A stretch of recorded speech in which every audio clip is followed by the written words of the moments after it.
berkah bagi kita semua. Terima kasih kepada teman-teman yang telah hadir hari ini dalam rangka acara sosialisasi modul materi budaya positif dari calon guru penggerak. Tugas ini memang harus disosialisasikan ke sekolah karena tujuannya yaitu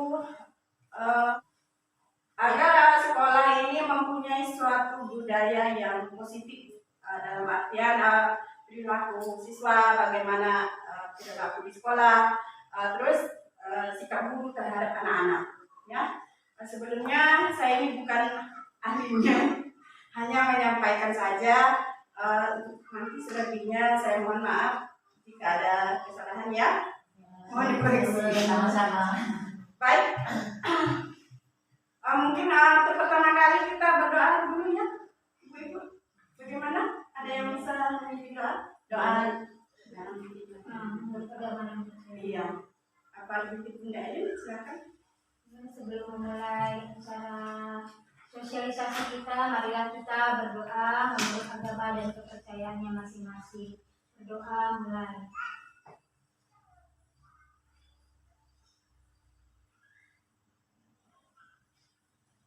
Berdoa selesai. Baik, terima kasih kepada Ibu Erin. Semoga materi hari ini bisa bermanfaat bagi kita, bisa kita laksanakan dan bermanfaat bagi sekolah kita. Amin ya Rabbal alamin. Untuk pertama kali saya sebutkan ini budaya positif ya, sosialisasi budaya positif. Iya. Topiknya ada 6. Yang pertama, disiplin positif dan nilai-nilai kebajikan universal.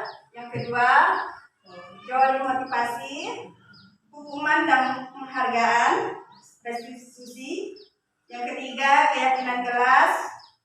Yang keempat, kebutuhan dasar manusia dan dunia berkualitas. Yang kelima, restitusi. Ini 5 posisi kontrol. Yang keenam, restitusi. Ketiga, restitusi. Nyebutnya pun agak lepotan. Nah, mudah-mudahan bisa kita selesaikan hari ini dari 6 topik. Ini pun nggak banyak saya anukan ya, jabarkan. Untuk yang pertama, disiplin positif. Pematik dulu. Ini ada pematiknya. Setuju atau tidak setuju? 1. Hukuman dapat mendisiplinkan anak. Kira-kira gimana Ibu? Setuju nggak? Hukuman dapat mendisiplinkan anak. Tidak saya coba. Ini nggak salah, nggak benar. Itu pendapat kita ya. Iya. Setuju apa? Tidak setuju? Tidak setuju. Oke, ada yang setuju? Hukuman. Kalau anaknya mandel. Kalau anak TK tidak setuju. Iya. Kan ada tela itu Dalam segi apa hukumannya kan bisa. Dalam segi apa? Pada saya. Anak datang terlambat. Kalau Iya itu bisa. apa ya? Untuk anak TK. Pasti hukumannya besok. Iya, kan aja hukumannya besok jangan sampai terlambat lagi. Jangan salah gitu. Jadi hukumannya hari ini yang terlambat gimana?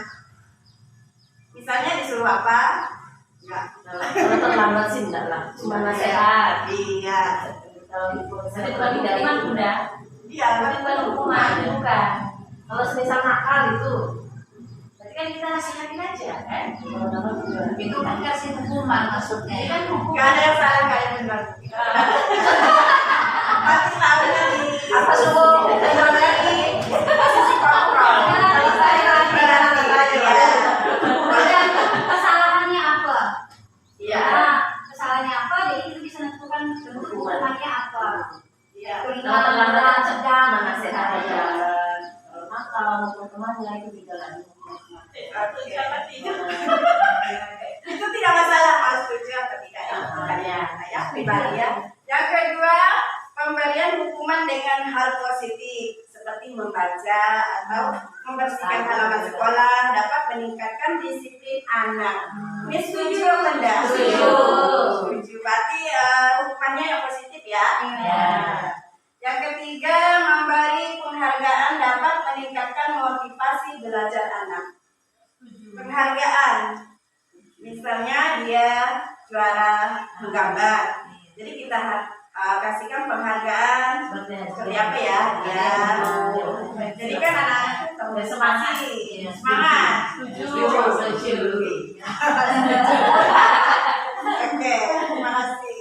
Kemudian teori kontrol. Ini kita ada permainan ya. Permainan kepalan tangan. Ini ada dua nih, dua orang. Yang A dan B. Kira-kira siapa yang mau? Beda? Wati Berna? Ayah. Ini yang jago merayu. Ayo.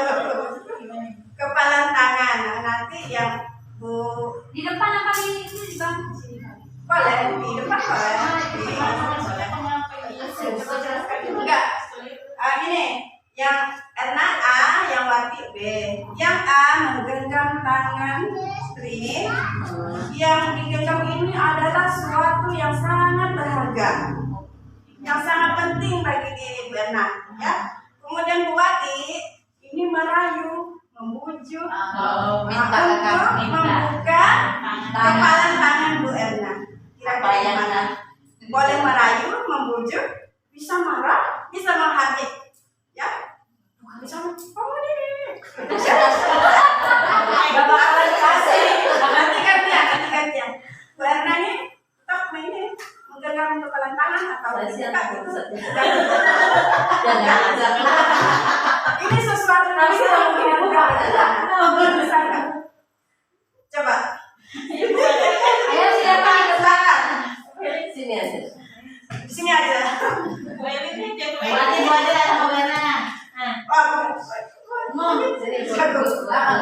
Bu Eni jaga itu.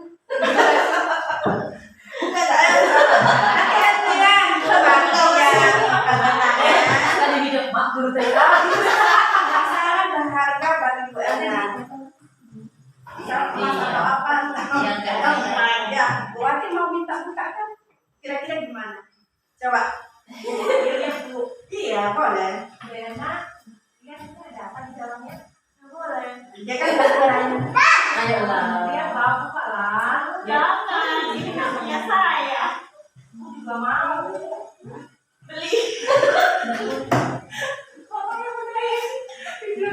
Bu Eni ini tugasnya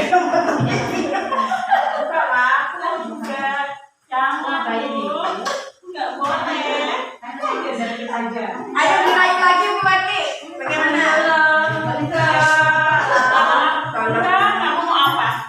Kok dia tadi ya?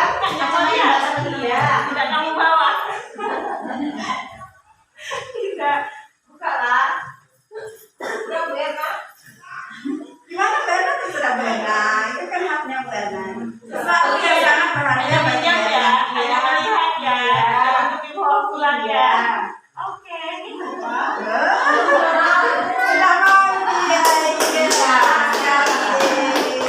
coba kalian Bu Wati punya sesuatu yang sangat berharga bagi Bu Wati.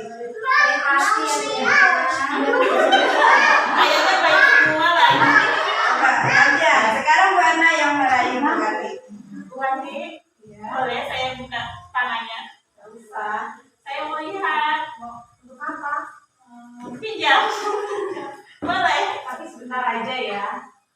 Lama dong. Sebentar aja ya. Sesuatu yang sangat berharga. Ini apa, Bu Wati?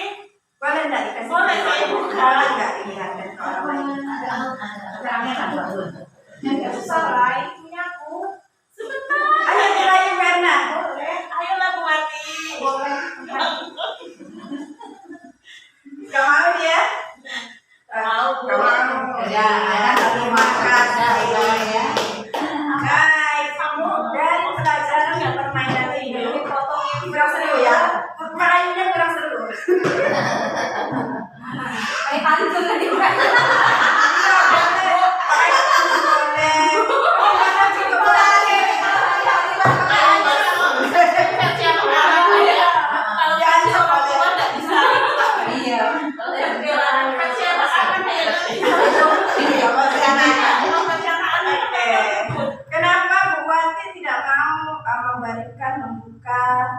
yang sangat berharga kepada Bu Erna. Karena itu barang milik berharga saya, jadi saya tidak mau memberikannya ke orang lain. Iya, terima kasih. Kalau Bu Erna tadi? Karena saya baik hati. Nggak tega ya. Iya. Itu artinya kita tidak bisa mengontrol orang lain. Hanya diri kita yang bisa mengontrol diri sendiri. Ya, kita yang memutuskan. Meskipun kita dihina, dihardik istilahnya ya, dirayu, tapi tetap kita yang mengontrolnya. Mau apa enggak, kan? Nggak bisa dikontrol oleh orang lain. Ini menurut teori kontrol Dr. William Glasser. Itu menurut teori. Ya. Kemudian, Anda tidak bisa mengontrol orang lain, hanya Anda yang bisa mengontrol diri kita. Ya. Yang kedua, semua perilaku memiliki tujuan. Tadi kenapa sih kok nggak dibuka permainan tadi itu? Kenapa? Tujuannya apa? Wati? Karena milik kita yang sangat berharga, harus kita jaga. Iya. Kemudian model berpikir menang-menang. Ini pun ada ini. Ini enggak selesai. Kemudian kebutuhan kita berbeda. Jadi nggak sama nih kebutuhan kita dengan teman kita, beda-beda. Ya, misalnya tadi kita berikan, kenapa sih saya berikan? Karena saya mungkin ingin berbagi. Ya, kenapa sih saya nggak berikan? Ya, karena sangat berharga. Karena kebutuhan kita itu nggak sama. Ya. Kemudian ada di sini ada pertanyaan ibu. Teori kontrol ini kita yang mengontrol diri kita. Tapi kan belum paham tuh yang dari awal. Belum. Nanti lanjut tentang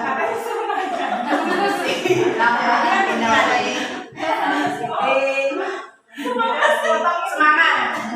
Kasih semangat. Masih ya. Oke, masih mengontrol diri kita sendiri. Ada lagi yang ingin ditanyakan? Sebelum masuk ke disiplin. Nah, ini berkaitan. Udah cukup Lanjut. Oke. Sekarang makna disiplin. Apa sih disiplin itu? Disiplin berasal dari kata Latin disiplina, yang artinya belajar. Kalau dari budaya kita, makna kata disiplin yaitu sesuatu yang dilakukan seseorang pada orang lain untuk mendapatkan kepatuhan. Disiplin berarti kita harus patuh ya terhadap peraturan ya. Iya. Kalau nggak patuh biasanya diberi hukuman atau teguran atau gimana. Itu disiplin tadi. Kemudian nilai-nilai kebajikan universal. Setiap perilaku perbuatan memiliki suatu tujuan. Jadi apa yang dilakukan oleh anak ini ada tujuannya. Misalnya anak ini, kenapa sih kok dia bisa nakal cubit temannya? Kenapa sih anak ini murung di kelas, tidur-tiduran? Itu ada tujuannya, Bu. Ternyata itu perbuatan yang memiliki suatu tujuan. Kenapa ya? Misalnya anak tiduran malas itu kenapa sih? Biasanya mencari perhatian. Iya, mencari perhatian dia bisa. Atau kurang kasih sayang. Jadi mungkin dia malas-malasan ya. Nanti kita masuk ke dalam materi kebutuhan dasar manusia. Ini masih nilai yang ingin dicapai dari nilai-nilai kebajikan universal ini adalah profil pelajar Pancasila. Nah, ada berapa ini? Ada 6. Yang pertama, beriman, bertakwa kepada Tuhan Yang Maha Esa, dan berakhlak mulia. Yang kedua, mandiri. Yang ketiga, bernalar kritis.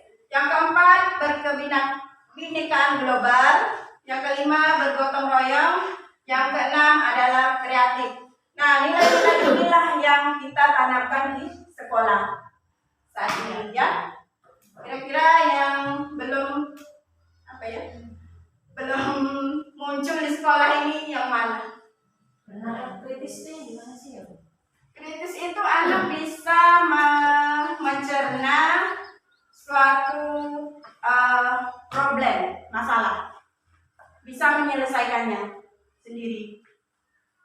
Ini pekerjaan Belum. Masih kritis besok pertanyaan banyak iya, berarti nalarnya udah ini ya, udah bisa. Iya. Iya. Gotong royong udah nampak ya, kreatif, anak TK itu pasti kreatif, berpendidikan global, beriman, bertakwa pada Tuhan dan berakhlak mulia, mandiri ya. Nah, mandiri ini kadang untuk anak TKA belum ya. Kalau B udah lumayan. Aku lumayan juga ya, udah mandiri ya. Ya. Inilah yang akan ditanamkan di budaya positif di sekolah. Nanti ada lagi jabarannya. Terus yang ke berapa ini? Dua. Kita masuk ke teori motivasi, hukuman, dan penghargaan serta restitusi. Nah, ini makin berat ini. Tadi yang disiplin, nilai-nilai kebajikan, ada yang mau ditanyakan? Bu? Cukup. Disiplin sekolah kan biasa ya, datang tepat waktu. Ya, buang sampah di nggak ada aturan ya. Cuman kadang di sekolah ini terlaksana apa tidak itu tergantung sekolah masing-masing. Baik, kita lanjut ke yang kedua, teori motivasi, hukuman, penghargaan, dan restitusi. Untuk motivasi ini ada motivasi eksternal dan internal. Kalau eksternal ini dari luar. Kenapa sih misalnya saya seorang guru, kenapa sih saya harus datang tepat waktu? Misalnya, takut karena peraturan, takut kepada kepala sekolah. Nah, itu termasuk motivasi eksternal.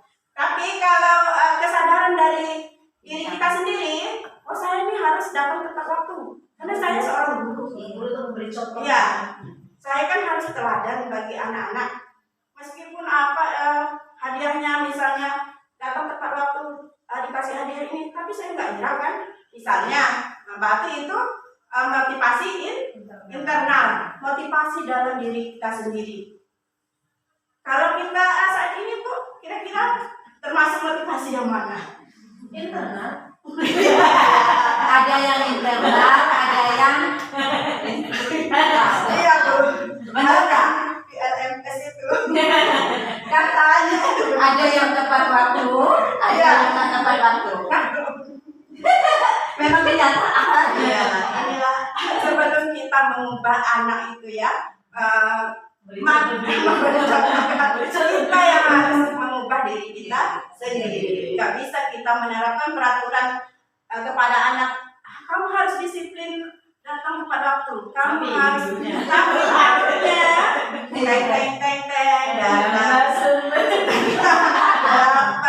buang sampahnya sembarangan, itu nggak bisa. Semua ini harus berkolaborasi dengan warga sekolah, dengan anak-anak, dengan orang tua murid, kepala sekolah, dan guru-guru. Gak bisa dijalankan oleh satu guru saja. Tapi nggak apa-apa, misalnya satu guru pun untuk di kelas yang terkecil ya, lingkungan yang terkecil, mulailah dari lingkungan yang terkecil, dari kelas, untuk menerapkan budaya positif ini nggak apa-apa. Nanti kan merambah ke teman-teman kalau bisa ya. Iya, menular. Baik nggak apa-apa. Oke, itu teori motivasi.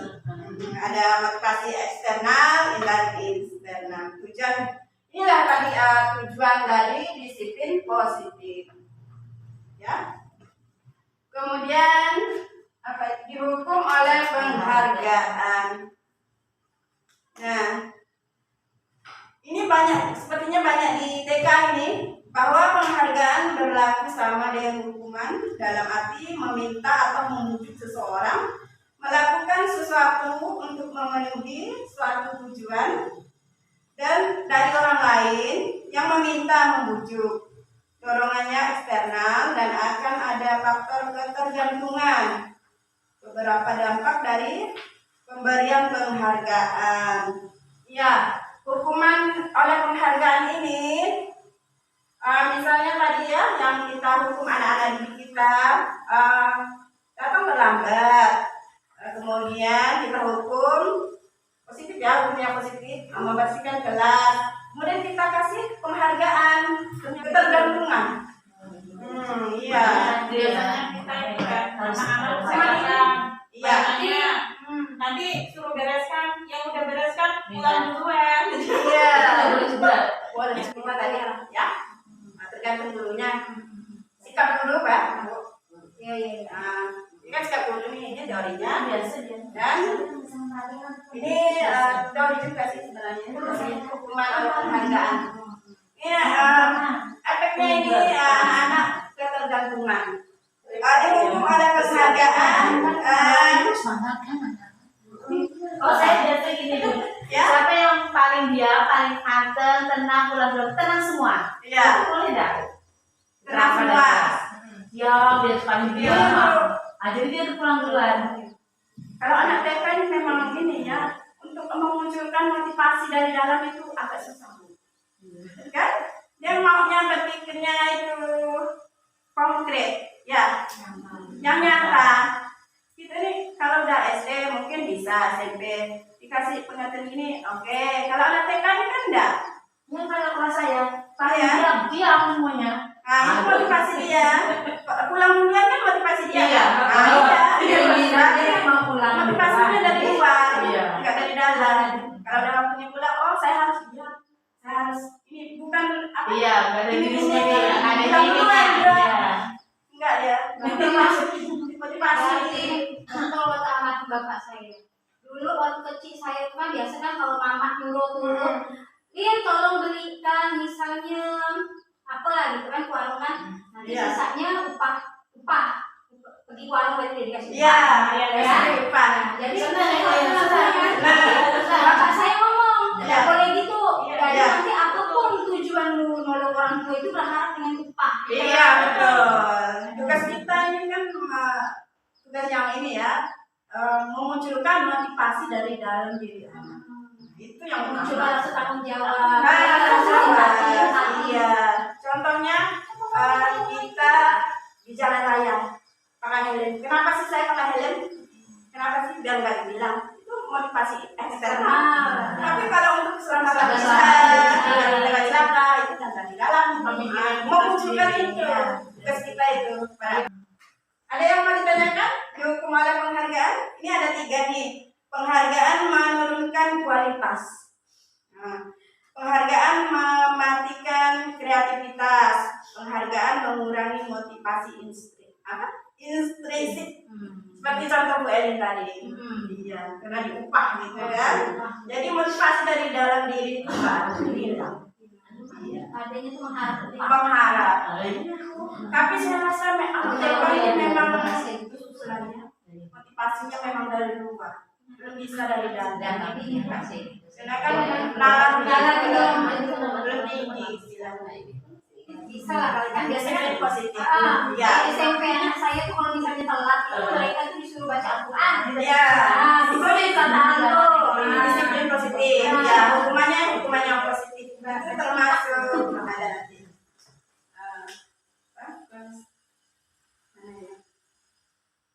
Beda hukuman dengan ini, ada nanti di materinya. Hukuman dan konsekuensi. Ya. Kalau hukuman ini kan suatu yang sangat menyakitkan ya. Kalau konsekuensi itu yang positif tadi. Misal disuruh membaca Al-Quran atau membaca buku, itu konsekuensi. Hukuman tadi udah ya. Ada yang ditanyakan? Hukuman hukuman dan penghargaan? Pokoknya cukup ya. Kalau untuk hukuman positif misalnya di PK itu biasanya dalam bentuk apa? Ya seperti tadi disuruh membaca ini apa bahasanya, misalnya Tentang apa? guru, tentang angkat. Iya, yang Harus positif baca ya.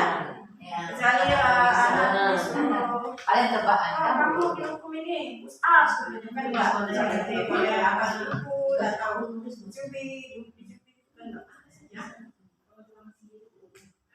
Untuk anak sendiri juga boleh tuh. Di sekolah ini bisa ya. Kan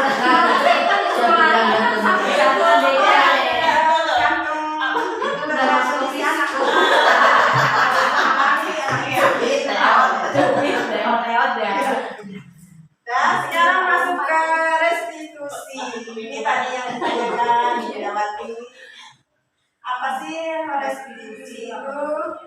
Restitusi adalah proses menciptakan kondisi bagi murid untuk memperbaiki kesalahan mereka sehingga mereka bisa kembali pada kelompok mereka dengan karakter yang lebih kuat. Nah, ini restitusi, misalnya anak ini melakukan kesalahan tadi, ya, tapi motivasi atau nasihat dari guru, gimana sih agar anak-anak ini tidak merasa bersalah atau anak-anak ini memperbaiki kesalahannya. Nah, identitas gagal, ini hukuman ini berkaitan tadi ya, hukuman. Identitas sukses, disiplin, ada konsekuensi dan restitusi. Ini anak-anak ini diberikan pilihan, misalnya Rian datang terlambat ke sekolah. Jadi, Rian, kenapa sih kamu terlambat hari ini? Kita tanyakan dulu alasannya itu kenapa. Kemudian Rian tahu nggak peraturan sekolah ini seperti apa. Jadi besok Rian ini bagaimana? Seperti hukum yang tadi itu apa? Hukum yang tadi itu yang pertama itu. Itu dari restitusi nih, pemecahan masalah. Iya, tapi bersama-sama dengan murid tuh. Oh. Iya, Memecahkannya nggak harus sendiri. Iya. Nah, kayak murid kan misalnya kalau anak-anak lah ya, murid misalnya numpahan air. Jadi ada inisiatif ambil lap. Iya, kita lihat perilakunya. Gitu ya. Dipakai coba, nampak nggak Bu? Hukuman ini sesuatu yang sangat menyakitkan harus terjadi. Sedangkan konsekuensi sesuatu yang harus terjadi. Restitusi merupakan pilihan. Nah, 9 ciri-ciri restitusi bukan untuk menebus kesalahan, namun untuk belajar dari kesalahan. Tadi kan anak terlambat, jadi mudah-mudahan besok anaknya nggak terlambat. Tapi dia tahu alasannya, kenapa sih terlambat.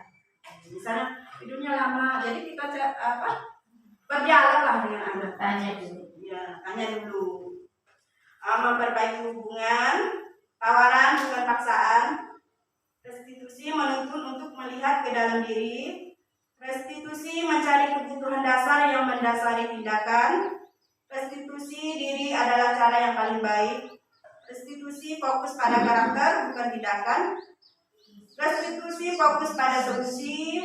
Restitusi mengembalikan murid yang berbuat salah kepada kelompoknya.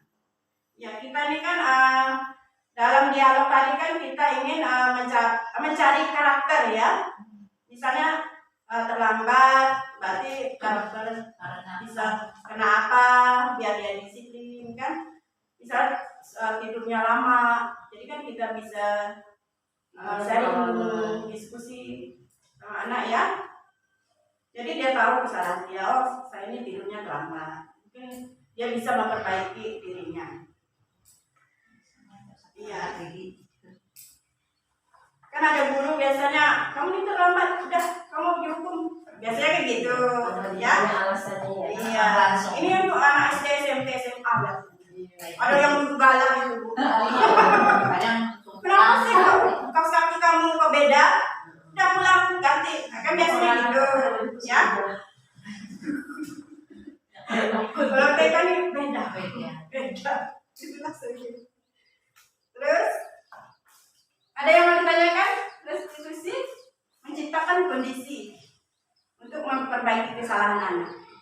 Tadi kan udah dialog, biar anak itu sadar atau besoknya nggak ulang lagi, biar karakternya berubah. Ya, gimana? Buatnya wedang, bukom.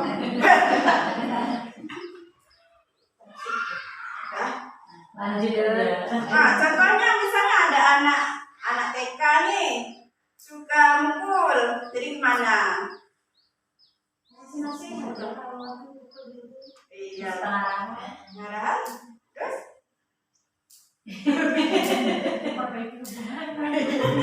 Biasanya sudah tanya dulu, kenapa sih kok kamu mukul kan? Ya, biasanya. Gara-gara apa? Iya. Itu pasti pun bertanya dulu kenapa. Iya. Nah, Biasanya biasanya kita nasihatin. Biasanya kalau ada ngomong, kamu penakal ya. Itu sih udah boleh ya. Biasanya.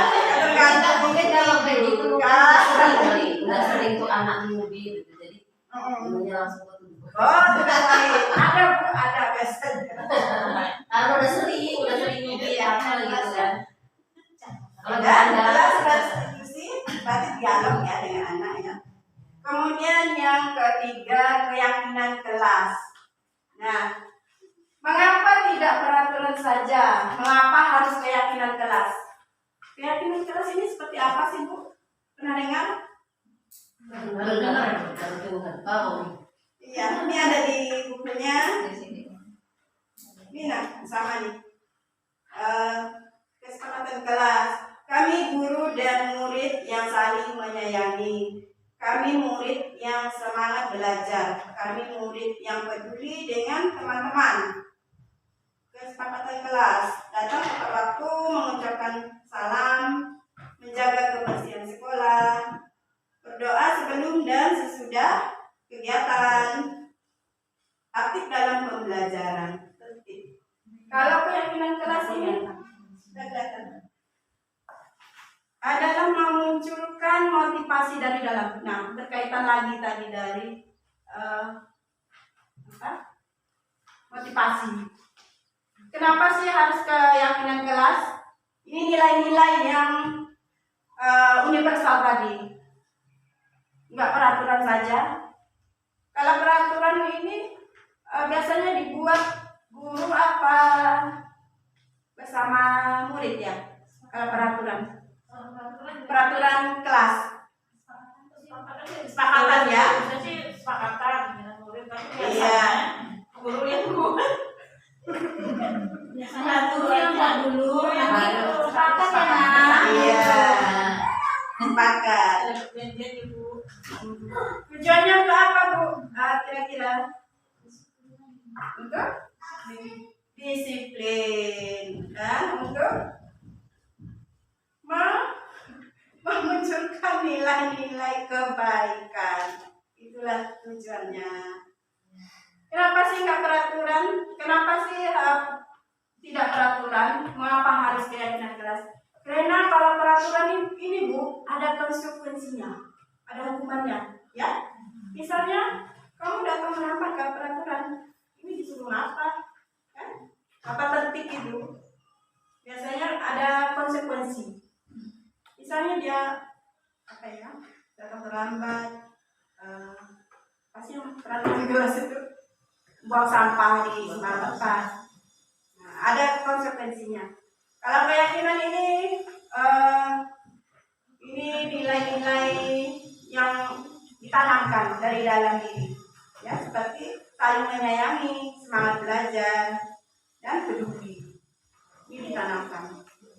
Jadi kita harus membuat keyakinan kelas, bukan peraturan istilah.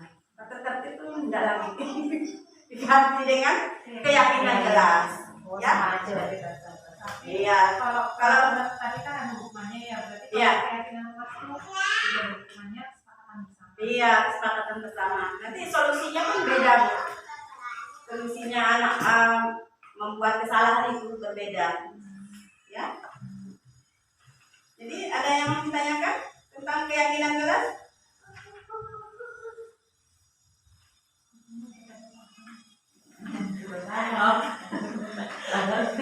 Bisa dibuat nanti, sama-sama lah kita membuat keyakinan kelas ya. Oke. Seperti apa sih keyakinan kelas? Ya. Kemudian yang keempat, lanjut ya. Kebutuhan dasar manusia dan dunia berkualitas. Ini kebutuhan dasar manusia ini ada 4. Yang pertama kasih sayang dan rasa diterima. Yang kedua penguasaan. Yang ketiga kesenangan. Yang keempat kebebasan. Yang pertama kasih sayang dan rasa diterima. Ini Bu, kalau anak-anak kurang kasih sayang tuh beda Bu. Di sekolah biasanya beda. Ya. Jangan kan anak sekolah, Biasanya dalam rumah tangga juga ya. Karena sih itu beda ya kalau kurang kasih sayang dari suami. Rumah tangga juga beda. Ya, anak-anak kalau kurang kasih sayang, jadi dia itu mencari perhatian di luar. Nah, kenapa kebutuhan dasar manusia ini harus dipenuhi? Ada 4 ini agar perilaku anak itu tidak menyimpang. Ya, misalnya kesenangan anak diputus, tidak ada kesenangan dalam diri anak. Jadi di sekolah itu anak tuh beda sikapnya. Belajarnya pun lain. Kasih sayang, kebebasan bukan berarti anak bebas negatif, bebas berarah, ya bebas mengembangkan kreativitasnya. Penguasaan anak-anak ini biasanya suka jadi pemimpin ya. Ini kan kuasa ini jadi yang nomor 1 istilahnya. Biasanya anak-anak ada yang tipe seperti itu, ya. Kita pun juga ada seperti itu. Oh iya. Saya loh yang berkuasa di sini.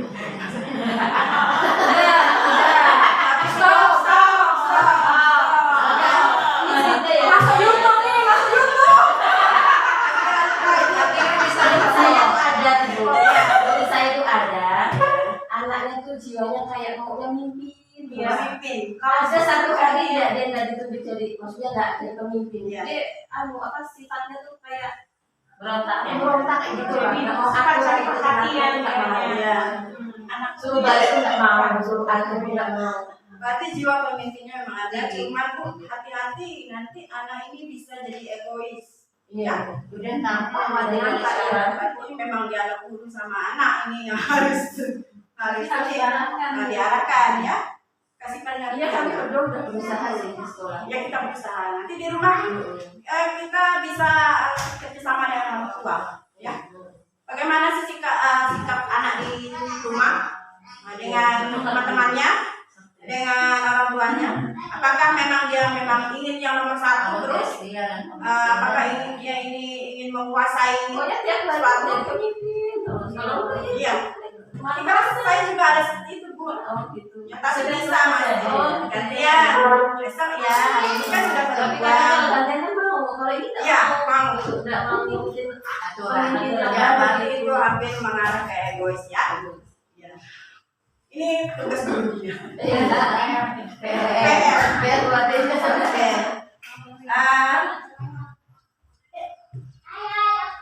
Empat kebutuhan dasar manusia ya, dan dunia berkualitas.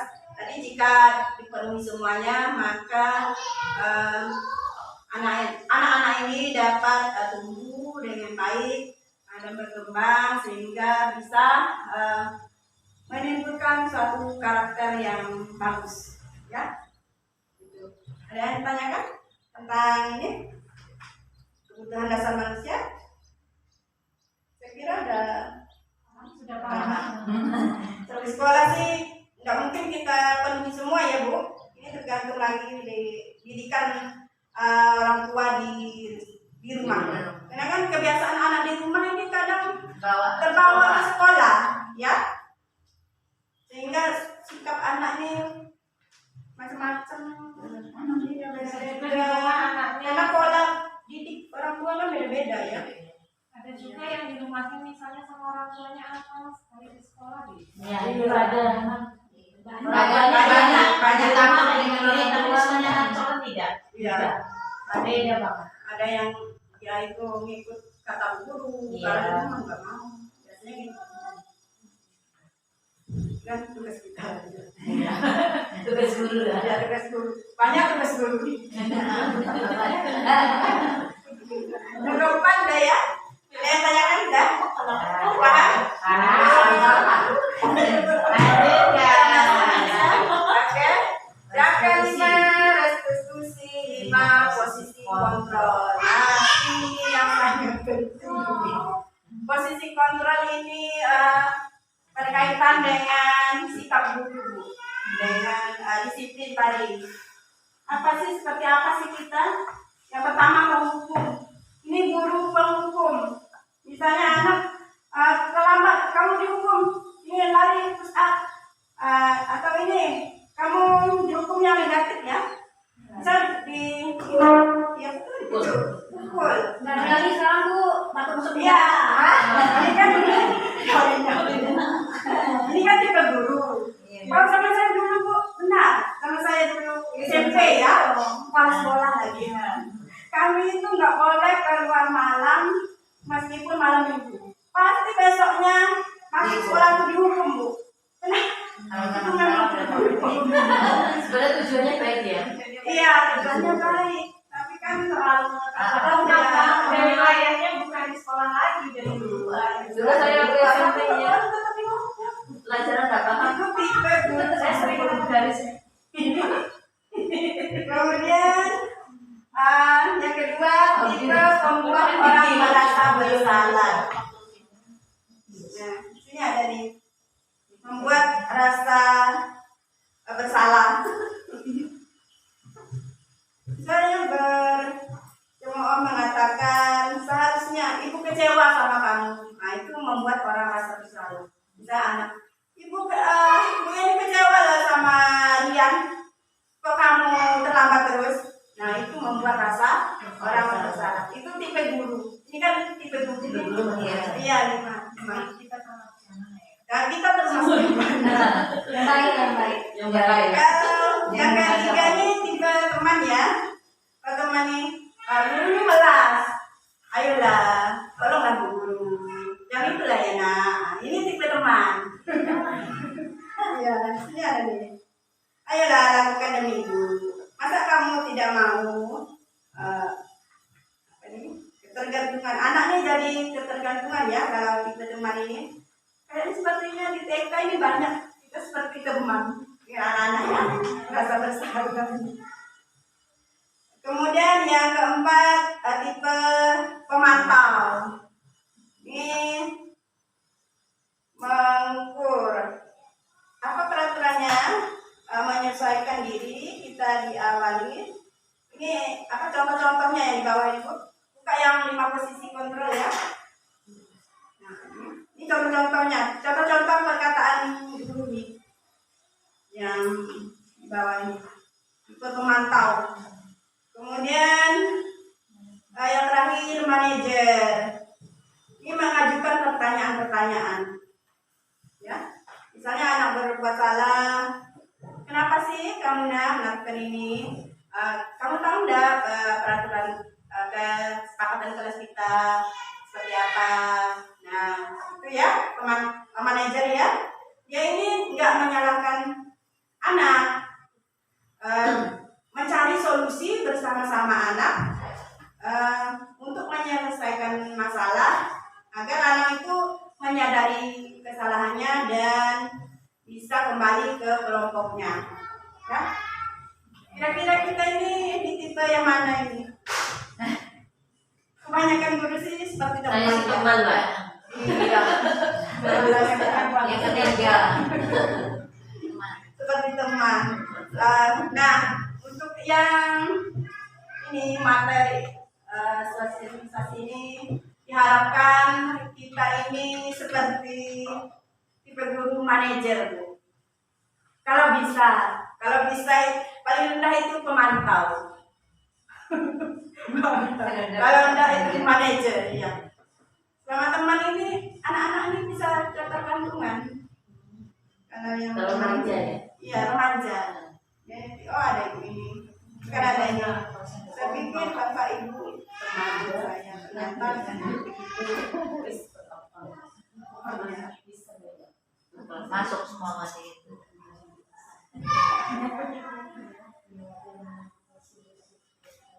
seperti manajer. Sepertinya orang ini memang sabar banget lah. Kalau manajer. Sebagai manajer. Pas benar ya. Bagaimana caranya saya bisa memperbaiki kesalahan? Jadi ada pertanyaan, Bu? Dari posisi kontrol sebagai guru, ini penghukum tidak mungkin ya kita menghukum ya. Membuat orang bersalah, merasa bersalah pun kalau bisa janganlah. Paling tidak teman lah ya. Hah?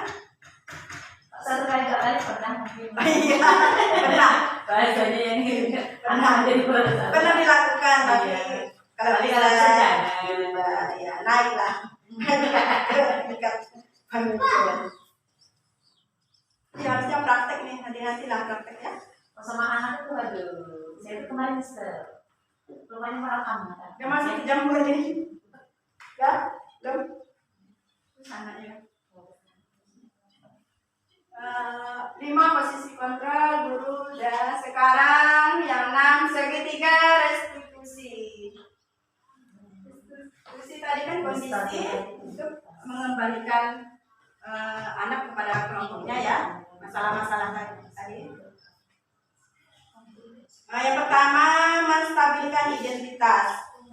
Untuk membuat anak yang merasa gagal karena berbuat salah menjadi posisi terhadap gurunya, dirinya. Guru berkata, ini contohnya ya, berbuat salah itu hal yang manusiawi. Misalnya ada anak nih, buang sampah sembarangan. Eren, buat salah itu enggak hal yang manusiawi, itu pun juga bisa berbuat salah, gitu ya. Berarti kan ini menstabilkan identitas. Artinya anak merasa gagal kan karena berbuat salah menjadi positif terhadap dirinya. Terus tidak ada manusia yang sempurna. Bapak Ibu juga buat salah. Kita pasti bisa menyelesaikan permasalahan ini. Bapak Ibu tidak tertarik untuk mencari tahu siapa yang benar, siapa yang salah. Bapak Ibu lebih tertarik untuk menyelesaikan masalah. Kalau kamu menyalahkan dirimu sendiri terus-menerus, apakah kamu bersikap baik pada dirimu sendiri?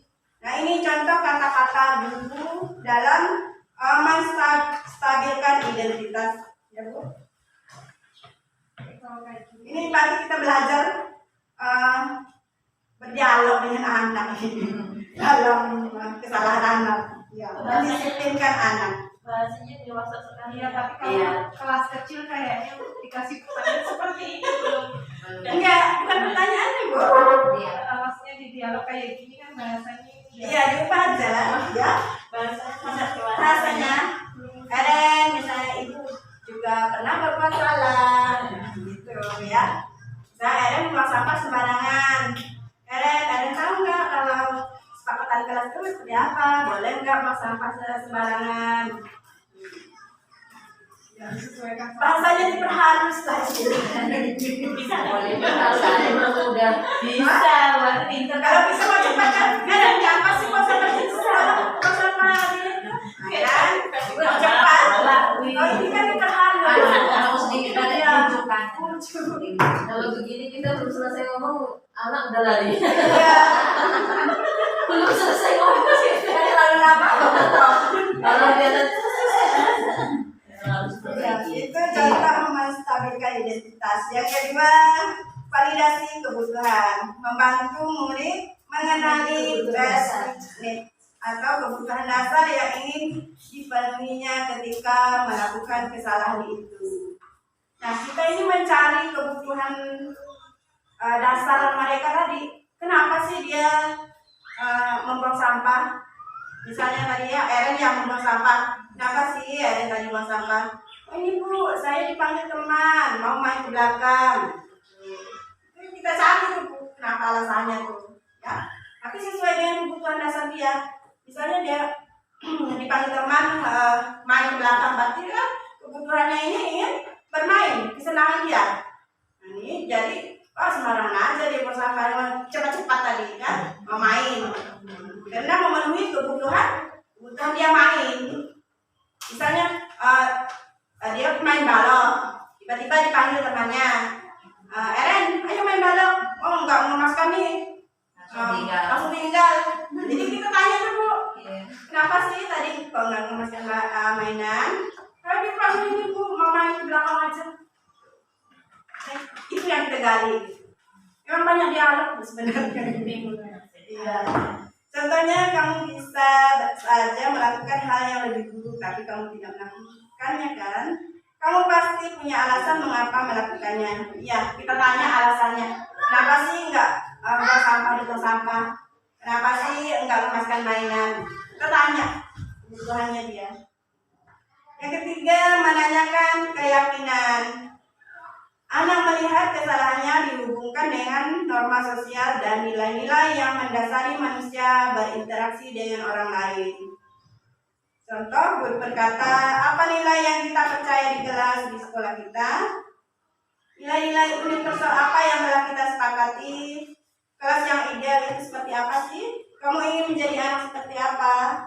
Apa yang kamu rasakan ketika kamu melakukan itu? Kamu menjadi orang yang seperti apa? Ini menanyakan keyakinan. Kita kan tadi sudah membuat keyakinan kelas, saling peduli, saling menyayangi. Ketika anak melakukan kesalahan, kita dapat menanyakan keyakinan kelas kepada anak tersebut, apakah dia ingat atau lupa. Misalnya, Eren, kesepakatan kelas kita kan habis main harus dikemaskan. Eren ingat nggak? Gitu ya. Ya Bu, saya ingat. Jadi besok kalau habis main gimana? Harus dikemaskan Bu. Seperti itu ya Bu. Ini banyak dialog Bu. Berarti memang banyak dialognya.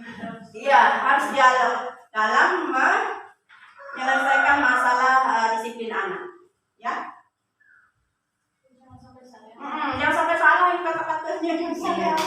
Ini 3 kuncinya nih. Menstabilkan identitas, validasi kebutuhan, menanyakan keyakinan, itu kuncinya. 3 dalam mendisiplinkan anak. Berarti kan pelanggaran itu yang kita tanyakan ke anak, bukan yang biasa-biasa, ya. Nah, ini tadi tergantung dari 5 posisi kontrol guru. Sikap kita ini seperti apa sih? Kalau bisa itu tidak membuat anak, menyalahkan anak istilahnya, ya. Berkaitan, Bu. Saya rasa ini materinya udah, ya. Kemudian ada yang mau ditanyakan, Bu? Dari materi 1, 2, 3, 4, 5, 6. Ini berkaitan ini disiplin positif. Ini kan kita mau membentuk disiplin positif. Di kelas dulu. Yang kita buat ini dulu keyakinan kelas di kelas. Yang utama itu keyakinan. Udah ada kesepakatan di kelas kita buat. Nanti kita jalankan. Ketika anak ada pelanggaran, posisi kontrol kita seperti apa? Terus dalam penyelesaiannya harus segitiga restitusi tadi, ya. Yang 1, 2, 3 itu sikap kita lah sebenarnya. Ini sikap guru ini. Ya. Ini harus ada dulu di kelas ini, keyakinan kelas harus dibuat dulu, ya. Kalau enggak gimana kita mau jalankan disiplin positif? Nanti dari disiplin positif itu terbentuk budaya positif di sekolah. jadi anak ini bagus loh, masuk tepat waktu. Kalau buang sampah selalu di tempat sampah, gitu. Udah yang positif gitu. Berarti ini mulai diterapkan dari semester ini atau Boleh. Saya ajak bahas nih nanti buat pihak kelas. Seperti ini yang nilai-nilai universal boleh diambil, atau nilai-nilai ini peduli, saling menyayangi. Nanti ada saya share ya Bu, ininya nilai-nilai yang mau diterapkan itu di kelas. Iya, boleh. Saling menghargai, peduli, berarti kita cinta lingkungan. kita kan udah berusaha sama anak. Iya, Disiplin-disiplinnya, Iya. kebaikannya kita dipajang di kelas kayak gitu. nanti pajang di kelas boleh. Dibuat seperti ini, di karton dibuat. Gak usah banyak-banyak Bu, 5 atau 4 udah cukup. Misalnya saling menyayangi sesama teman, membuang sampah pada tempatnya, ya saling peduli, boleh. Itu yang kita terapkan setiap hari. Ketika anak melakukan kesalahan, boleh ini kita selesaikan dengan segitiga diskusi tadi. Yang ada 3 itu tahapannya, menanyakan kesalahan anak, biar anak muncul motivasi dari dalam diri, ya, menumbuhkan karakter. Dia sadar nggak dengan kesalahannya? Dia tahu nggak kesepakatan kelas itu? Tapi terkadang ada juga yang anak itu dibilangin gitu. Iya. Masih mau yang sama. Gak apa-apa. Itu memang tipe-tipe anak tuh nggak bisa kita kontrol. Kita nggak bisa kontrol itu. Nggak bisa kontrol anak. Tadi kan nggak bisa. Kita nggak bisa kontrol orang lain. Ya. Ini kan pengaruh juga dari pendidikan orang tua di rumah. Bagaimana sikap dia di sekolah itu. Ya. Paling tidak kita udah menjalankan tugas kita. Itu aja. Memang ada tipe anak kan beda-beda, Bu. Lu anak itu aja nggak sama. Kan tipe anak. Ada yang pemarah, ada yang mudah dibilangin, ada yang dekil istilah kan. Tapi kalau kita jalankan ini semuanya, udahlah amanah kita udah sampaikan istilah. Jadi gimana buat itu? Ya itu dalam rangka pembentukan disiplin positif dan budaya positif, sehingga terciptanya budaya positif di sekolah. Ya, mulai dari keyakinan kelas yang kita ciptakan. Iya, dari kelas masing-masing dulu. Setiap hari cuma kan nggak kita sepakati, kan? Anak-anak tuh nggak tahu apa sih peraturan di sekolah ini, apa sih keyakinan nilai-nilai yang ada di sekolah ini, kan nggak paham dia masih kan? Iya, paling hari ini kita masih tahu besok lupa. Mungkin kalau untuk anak TK kita harus buatnya pakai gambar. Boleh. Kalau Tulisan pun boleh. Nanti mereka ditempelkan. tidak memahami, belum paham baru paham katanya nomor 1, nomor 2 itu kan. Misalnya nomor 1 membuang sampah pada tempatnya, ada gambar sampah sini. Nanti kan dia paham. Kayak Pancasila loh. Pancasila. Gak ada Pak. Ini gimana Bu? Ada yang bertanyakan? Ini berkaitan semuanya ya. Kita Sudah dilaksanakan. Setiap hari di kelas saya alhamdulillah dilaksanakan, cuma belum ada secara tulis boleh dibuat. ini udah semuanya alhamdulillah udah aturan lah semuanya, buang sampah pada tempatnya, kalau buka kue minta tolong, Tolong menolong ya, peduli sama teman, boleh Bu. Nanti dibuat ini poster kan, kita terapkan. Jadi ketika anak-anak melakukan kesalahan, misalnya kenapa sih buang sampah loh, ini loh udah ada keyakinan keras kita gitu. Caranya tadi dengan restitusi ketiga itu dari kesalahan dulu.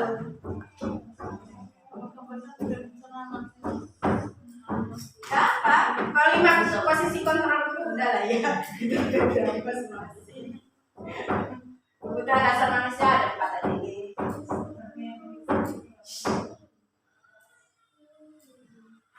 Dulu dah dek, udah dulu.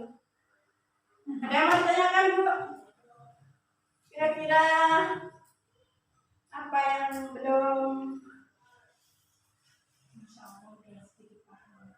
paham. Bu Elin, Cuma jangan lupa lagi bener. dia praktek lagi. Iya. Sesi menyampaikan amanat. Saya menyampaikan amanat. Berdiferensiasi. Tahap bukan. Berdiferensiasi itu kegiatan anak lah kayaknya. Apa sih yang harus Udah 1 jam dilakukan? lagi ini tuh. Dah? Ya, aku tutupan aku lanjut. Udah. Ini kan dipotong-potong gitu kan? Iya. Oke lah. Jadi penutupan. Itu paling. Iya. Ada yang? Kita ngobrol-ngobrolnya Iya. lanjut sudah. Mau waktunya dulu ya? Berapa jam? Hah? Sudah lanjut ujian. Tapi materi udah habis. Habis. Oh, Oh, itu tadi yang nanti peraturan kelas. Ya nanti Masing-masing dulu. ini saya tutup dulu lah ya. Oke lah. Nah, ibu demikian penjelasan dari saya. Lebih dan kurangnya mohon maaf atas kekurangan saya. Saya ucapkan terima kasih. Dan saya akhiri wabillahi taufiq wal hidayah. Wassalamualaikum warahmatullahi wabarakatuh. Waalaikumsalam warahmatullahi wabarakatuh. Terima kasih.